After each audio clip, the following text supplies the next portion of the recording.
to the Towards Critical Reframing the Somali Studies Roundtable. I'm very excited to have everyone here to participate in this critical and needed conversation around knowledge production and Somali studies. First, I'd like to thank the organizers of Cesa for allowing us to have this roundtable. It was actually put together fairly quickly, and they allowed us to have the roundtable well after the deadline for submissions. And this roundtable was put together over a short period of time because of a particular controversy that emerged around the Somali study, the Adan studies controversy, which our panelists will get into in more detail. But it feels like even though this roundtable was put together over a short period of time, that it's a critical conversation that's been a long time coming. 150 years in the history of Somali studies and 500 years in the history of white supremacist colonization. Our panelists will guide us through a conversation exploring issues of inclusion, exclusion, power, and whiteness in Somali studies. There'll be a lot of time for discussion. The presenters will pose questions and help us think through the context in which Somali studies emerged, the historical political conditions under which it operates, and the condition of Somali studies in the academy today, and implications for Somali communities back home and internationally. This context will be linked to the ways in which resistance to white supremacy, inclusion of Somali intellectuals, and the connection to other social movements can lead to new conceptual spaces for Somali studies. As this is a conversation that's open to the community as well as the academy, we decided it was a good idea to have some guidelines for the conversation, as most of the time will be spent talking back and forth with our panelists. So some of the guidelines, primarily just to be respectful, just to remember that there is no one Somali identity that we all ascribe to. So when you speak, please speak for yourself. Use I statements. Ask for clarification rather than condemning somebody or blaming somebody. And just note that no oppressive language, homophobic, transphobic, ableist, racist language will be, or misogynistic language will be tolerated. If you speak in that way, you'll be asked to please rephrase your question. If you continue to speak that way, you'll be asked to stop speaking. If you continue to speak that way, you'll be asked to leave, just so you know. And then the other thing is that, we're here about the ways in which Somali people are taken up in the academy and conceptually, and what that actually means for our lives. So I know that within the Somali community, we have a lot of controversial issues, and we understand that, and there may be time to take up some of those things, but we want to avoid divisive conversations, things that polarize people, like the issues within the Somali territories themselves. The panelists will actually be talking using the language of Somali territories to speak of all of the places where Somali people have lived historically. So Somaliland, Somalia, Ogaden, all of these different places, Djibouti, all of these places we'll just sort of generally refer to them as the Somali territories. And I think those are it for the guidelines, and it's my pleasure to introduce the first speaker. Safia Aidid, there, received her BA from the University of Toronto, where she studied history, African studies, and women and gender studies. She's currently a PhD candidate at Harvard University. Her research interests include empire, decolonization, and state-making, national and cultural imaginaries, political geographies, and historical ethnographies. She's now working on a dissertation which examines the Somali nationalism and its interaction with the Ethiopian state between 1943 and 1988. Safia.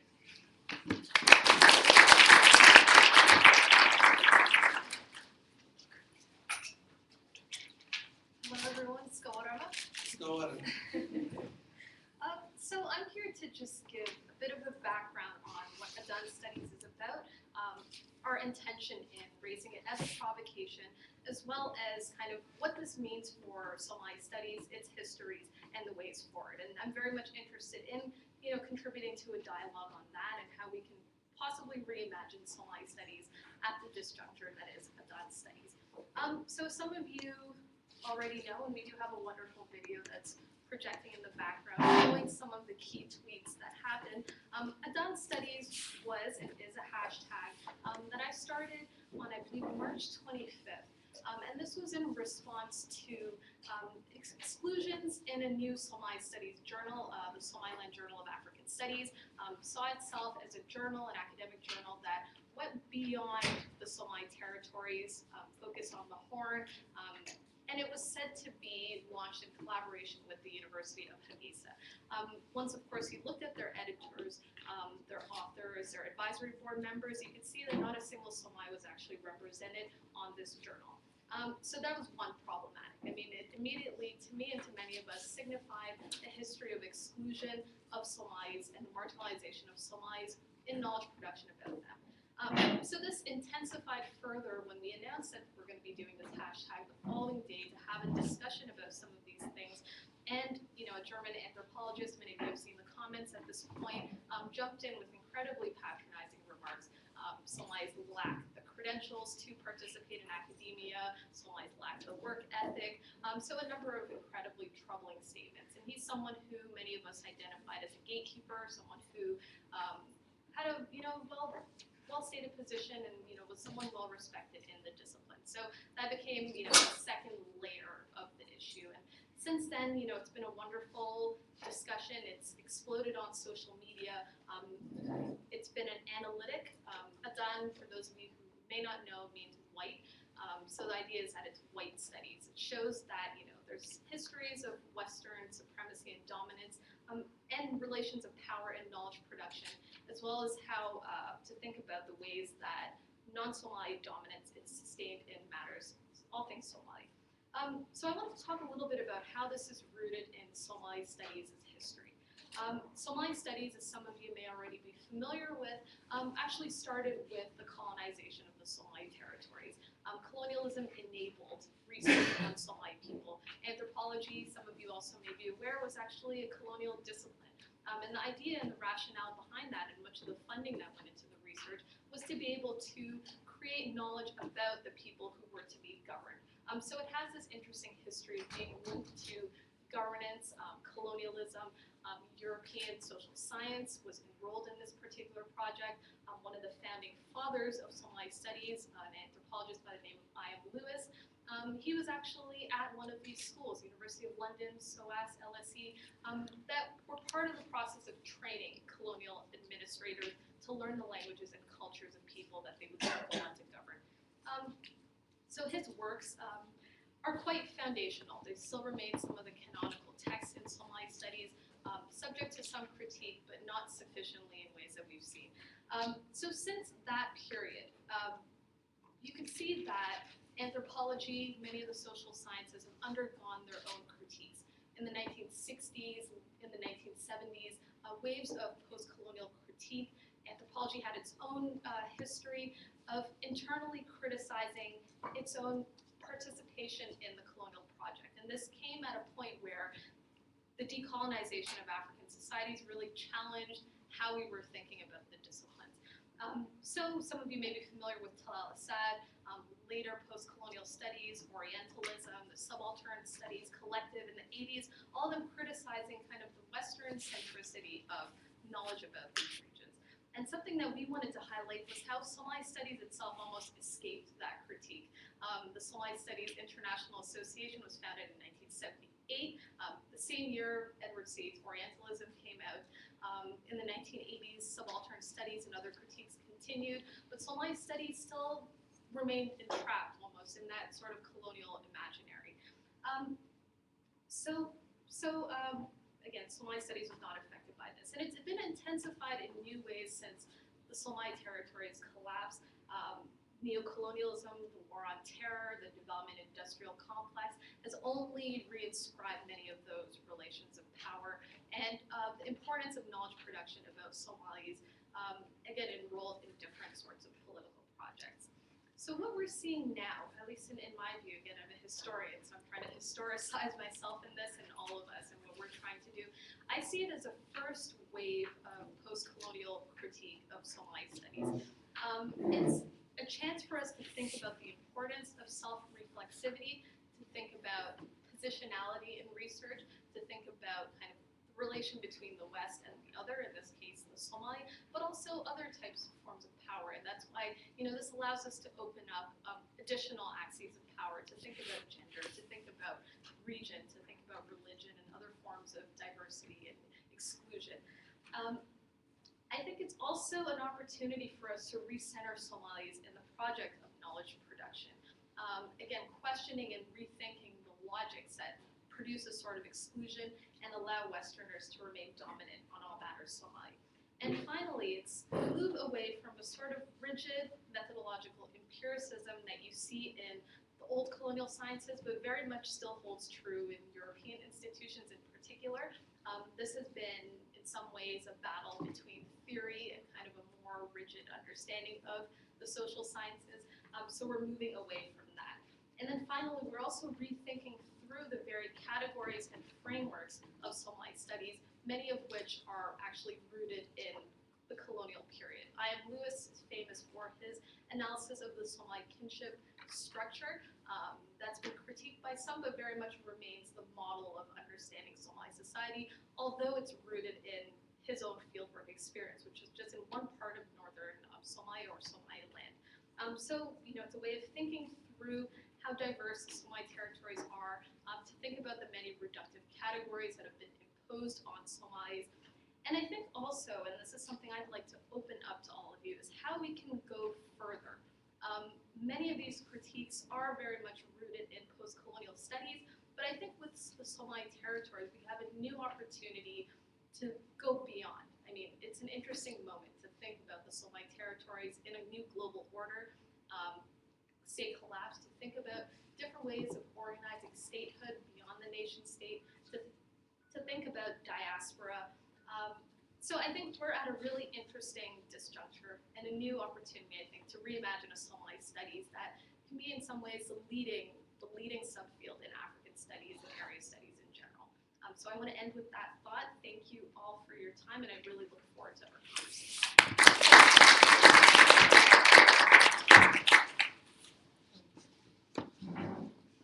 Thank you, Safia. Our next presenter is Ilyas Abukar. He is an African explorer in the Western field. I love that line. He's also a PhD candidate at the University of Maryland, College Park. He's based in the Department of American Studies, where he holds the Ronald E. McNair Graduate Fellowship. In light of recent events, he is renaming his work as Critical Advanced Studies, which is really how he frames and locates his work in Black Studies. He graduated from the Scherer Honors College at Pennsylvania University with a BA in Comparative Literature and a minor in English. He reads in the archives of Blackness, statelessness, and American Islam, and his research thinks about the ways in which Somali belonging is taking shape in the United States. Ilyas Abukar is currently working on his dissertation titled Strange Arrangements, Blackness, Islam, and Somali Refugees in the United States.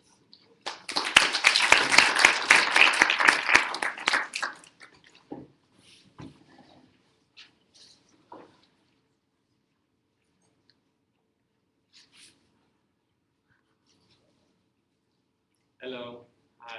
Please let me know if I'm not being loud enough or I'm not enunciating very well because, I have problems with my R's and W's. Hello, thank you for having me. I'm really happy to be in this space. I've never actually had the experience of being in a space that looked like this. So I'm really, very happy to be here. So I appreciate it. Thank you for inviting me. So I'm a full-time student, so I will always have more questions than answers. So please bear with me. So one thing I find very interesting in the controversy about this issue is the hashtag Advanced Studies itself. The hashtag that has launched 1,000 tweets and some very thoughtful pieces from our own panelists here. After all, it is not, Western studies or European studies we are discussing here, but rather advanced studies, which of course means, as you know, white studies in Somali. I find it interesting that we have given this issue about knowledge production a race. It is the whiteness of Somali studies that has brought us together in conversation today and as lately on the internet and in our face-to-face interactions. Interestingly enough, Marcus Honey, when he made those unfortunate remarks to Safia Aidid, framed his response around what he perceived to be the difference between Adan scholars and young Somalis who do not value knowledge, which we all know that's not true. After much reflection and so many wonderful conversations with colleagues and friends, I see why it is crucial for us to reclaim Somali studies, a field that has created so much knowledge about us as Somali people, but with limited engagement with Somali actors and Somali ways of knowing. Therefore, the work of reclaiming Somali studies is important because it allows us to take some measure of control over the knowledge that is produced about us. At the same time, claiming this space also opens certain opportunities for Somali students and professionals in institutions in which this knowledge is produced. This panel on critically reclaiming Somali studies is a step in the right direction. As Safia has pointed out in her wonderful piece, The New Somali Studies, it is time to reimagine a Somali studies for the post-colonial moment. But as we go about doing the critical work of reframing Somali studies, I am curious about the politics of where we will turn to for a new framework. Of course, post-colonial studies has initiated wonderful conversations about how knowledge can be used against those it is created about, and it's supposed to help. I'm thinking here of Spivak's famous essay, Can a Subaltern Speak? I'm also, at the same time, not sure that post-colonial studies proper has fully engaged with the whiteness that haunts knowledge production still to this day. So that's this opinion that I have. So how do we best imagine a Somali studies without a Dan studies? One that is excised of this whiteness, so we can begin a new direction that will be fruitful for us in terms of thinking about, race, class, gender, sexuality, all these things that are important to our everyday lives. Taking my inspiration from the theme of this year's Critical Ethnic Studies Conference, Resisting Racism, Extraction, and Dispossession, I'm compelled to ask, what would a decolonial rather than a post-colonial Somali studies look like? It might look like pushing for space and entering hostile institutions. This is necessary because we as Somalis need this work to be done on our behalf and not against us. Such institutional support also promises opportunities for our students to excel and our professionals to work. After all, we must remember the myriad ways in which dominations manifest differently for different groups. But at the same time, we must ensure that the work that we do in these institutions must be the work of eradicating whiteness, not people who may identify racially as white from these institutions. In the popular American youth, Somali youth are often misrepresented and criminalized as these sleeper agents that must be contained and detained because we pose a threat to the status quo. Should we come into contact with certain contaminating influences and ideologies? And here I'm really thinking, I want to push us to think contaminating influences and ideologies beyond just like the language of terrorism. Like, what do we mean to think of it positively? Like in the way like someone like Didier Usman talks about, watering the imagination, right? Like, so we can get out of these reductive categories, as Safia says. Hence, we must be protected. So the logic that this produces, right, is that Somalis must be protected from our communities, our play cousins, our families, our elders, and our ways of knowing the world. You can see this in the accusations of terrorism that gets hurled at us daily, and we are often shamed or shame ourselves away from direct political action because of the very real consequences we face for acting strange or aloof or unavailable for complicated forms of servitude that requires participating in the settler colonial project. And what does it mean that instead of our silence, right, silence being ascribed to us, actually our loudness, the unavoidable religious, cultural, and phenotypical noise we make in our everyday lives gets extracted daily without our permission to feed the colonial mandate. My point is that there's a way in which whiteness uses us Somalis every day for its purposes, even beyond the harmful tendencies we have identified in the advanced studies conversation over social media. The kind of decolonial Somali studies, I imagine, is one in which we recognize the necessity to take back control of our narratives and our bodies from white possession, but also one that has room for honesty, radical honesty, about the complex negotiations with power such work requires. Thank you very much.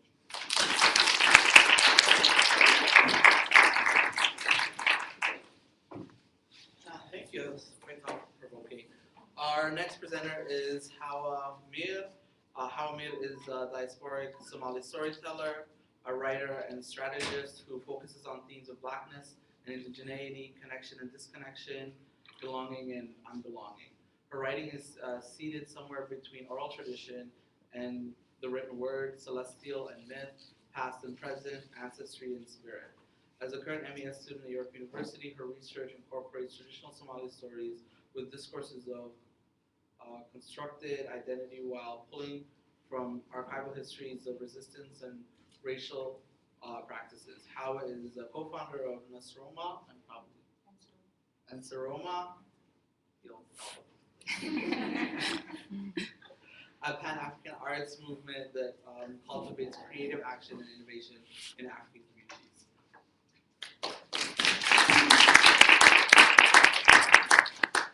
Hi, how's it going?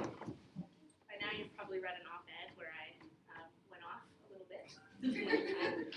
That's very typical for me, so be prepared.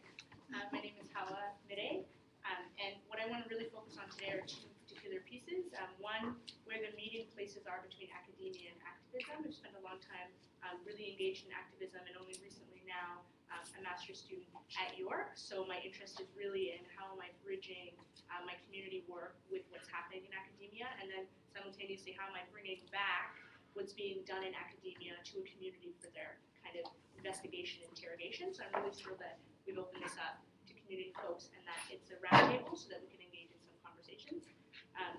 So where do academia and activism meet in Somali studies? I think that op-ed was a really great example of where activism definitely has a space to challenge academia, whether or not you're within academia. And by now, from what folks have said, we have a sense of what the Advanced Studies hashtag has not only done, but how it's contributed to how we can actually critically reframe Somali studies. And it's important too that the interventions were made by academics, but also equally so were made by community members through social media. And that's a really interesting place for us to sit in because the bulk of the response came from folks through social media. And we're talking young Somali folks through there. And most academics heard about it after the fact. So that says something about who can who can begin a conversation and what responsibility it then puts on other people to then carry it forward. So Advanced Studies is both an activist and academic movement. In fact, it blurs the lines between both. And what we saw was a call for anyone interested in decolonizing knowledge production, and more importantly for Somalis themselves, a call to challenge the idea that who they were could not be defined by those who were not them. Social media was the place where Somalis themselves could resist these hyperimposed narratives. So what becomes interesting is that 20 some odd years of civil war did not produce silence. Somalis, who are even now in the midst of recovery and healing, are resurging and reclaiming their space in the information being circulated about them. The open letter published by Safia listed over 200 Somali scholars, organizers, and community leaders.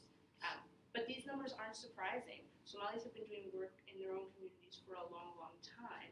What was amazing was that it had been compiled into a list that now everybody had access to, and there was no contestation about whether or not Somalis were doing work in the academy. It was more a reflection on the people who were unable or unwilling to look at Somalis doing work in the academy itself. So academia can't exist without community activism. That's what becomes really clear. And really what we have to think about is what's the point of having all of this knowledge within centralized and institutional spaces if it doesn't give meaning to people's everyday lives and experiences?